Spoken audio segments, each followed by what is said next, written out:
Le 22 août 2020, le président Ouattara a été investi par son parti comme candidat à la présidentielle dans un stade Houphouët-Boigny plein à craquer et ses alentours envahis par plus de 120 000 militants.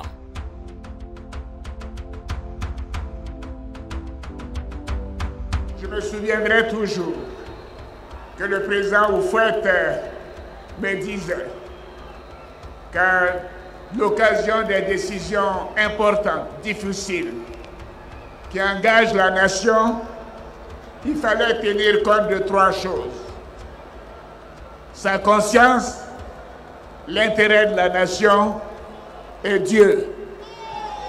Je suis arrivé à la conclusion que je n'avais pas le droit de mettre mes projets personnels au-dessus de la situation d'urgence dans laquelle se trouve notre pays.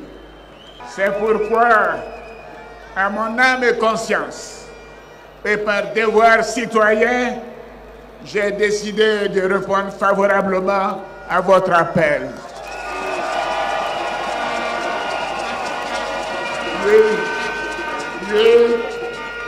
Oui, j'assume la lourde décision d'être le candidat de notre grand parti, le Rassemblement des Houphouëtistes. Cette décision, je pense que vous le savez, est un sacrifice pour moi.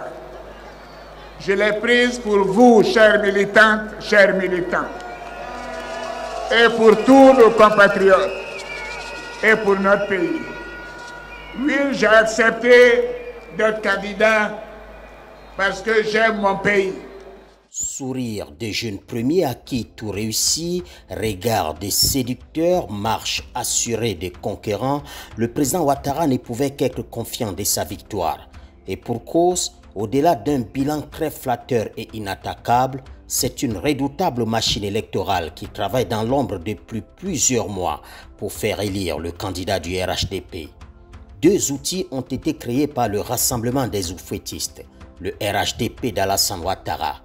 Sur le plan technologique, la direction exécutive en charge des questions électorales a conçu l'application Civel, autrement dire Côte d'Ivoire Election.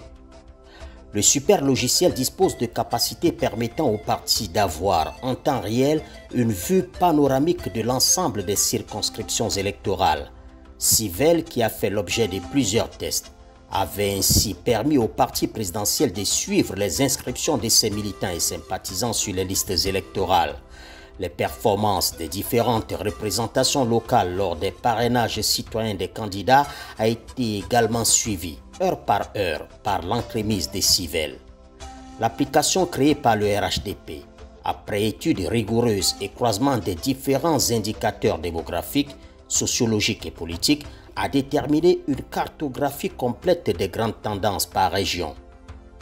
Un document que j'ai pu consulter au cours de mon investigation fait ressortir par exemple les projections par parti avec une grande rigueur et une étonnante honnêteté. Dans la région du Kabadougou, le parti du président Ouattara caracole en tête avec 95% des prévisions de vote, suivi de la tendance Gbagbo avec 4%, puis le PDCI de Bédié 1%. Dans une autre localité du nord comme le Ourodougou, c'est encore le parti du président Ouattara qui recueille les faveurs de la majorité des électeurs. 85% contre 9% pour ceux qui soutiennent Bédié et 6% pour ceux qui accordent leur voix à Gbagbo. Par contre, le parti du président Ouattara est à la traîne dans la région de l'Agnébi-Tiassa où, selon de sérieuses tendances compilées par le parti présidentiel, c'est l'obédience Gbagbo qui supplante tout le monde avec 46% de l'électorat. Dans cette région qui a pour chef-lieu à Beauville, le RHDP n'arrive qu'en troisième position avec 15%, juste derrière les 39% qui votent Bédié. Au RHDP, la victoire aux élections est scientifique et mêle usage de la technologie de pointe à une approche méthodologique implacable. On peut dès lors comprendre que l'opposition redoute d'affronter le président Ouattara dont la victoire dès le premier tour ne fait l'ombre d'aucun doute, même chez ses opposants qui le reconnaissent dans leur intimité. Le forfait des candidats Bédié et Affinguessan doit donc s'analyser à l'aune de cette implacable réalité. Le jour du vote, le 31 octobre, 46 000 délégués du RHDP seront déployés dans tous les bureaux de vote.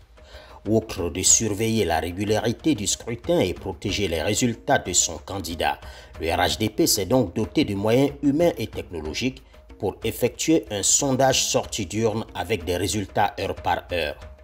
Pendant le déroulement du scrutin, grâce à l'application Civelle, les responsables de la mobilisation et des élections dans chaque quartier seront poliment harcelés chaque heure par des SMS et messages vocaux générés par Civelle.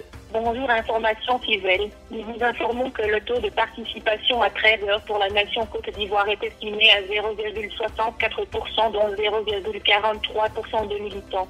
Nous vous exhortons à remobiliser vos équipes ou vos électeurs dans la proximité. Tapez ainsi si vous voulez réécouter le message. Bien connue dans le marketing commercial, cette technique de harcèlement de la cible s'appelle faire du push ou encore pushing. L'enjeu de ce scrutin n'étant plus le score et la victoire du président sortant, vu le modeste poids politique de son challenger, l'attention des points focaux régionaux et locaux du RHDP se focalisera sur le taux de participation qu'il faudra pousser au plus haut afin d'accorder au président Ouattara une grande légitimité.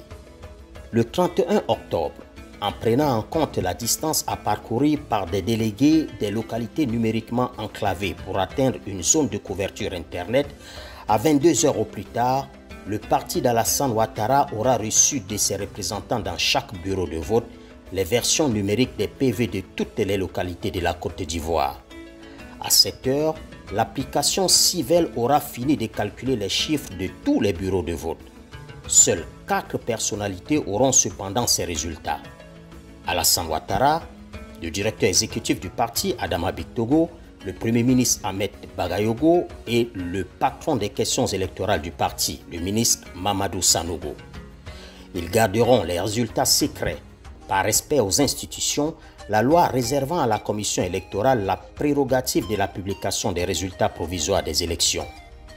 Le parti d'Alassane Ouattara avait déployé le même dispositif technologique et humain en 2010, d'où son assurance d'avoir remporté la présidentielle alors que le roublard Gbagbo tentait de tripatouiller les résultats. Ce qui est vrai est vrai.